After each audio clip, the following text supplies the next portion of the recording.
Mieux comprendre le réchauffement climatique, l'objectif de 3 scientifiques de l'université de Grenoble.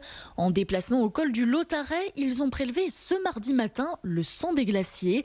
Des traces rouges présentes dans la neige qui vous a peut-être interpellé lors d'une sortie en montagne. Ces traces rouges sont des algues microscopiques et dont la prolifération pourrait être accélérée par le réchauffement climatique. Le reportage de Jérémy Cazot. Des rubans et des zones interdites comme dans une scène de crime. Des taches de ce qui fait immédiatement penser à du sang au cœur du vallon de Roche-Noire, à 2300 mètres d'altitude. Il s'agit en fait de scientifiques venus percer les mystères de la neige rouge. Voilà, tout ça, chaque petit point est une algue.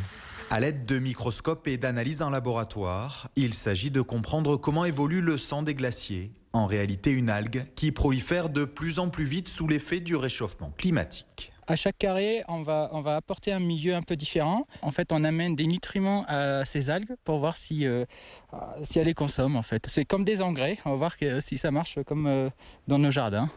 Faut y aller, hein. Faut y aller. Je vais aller chercher dedans.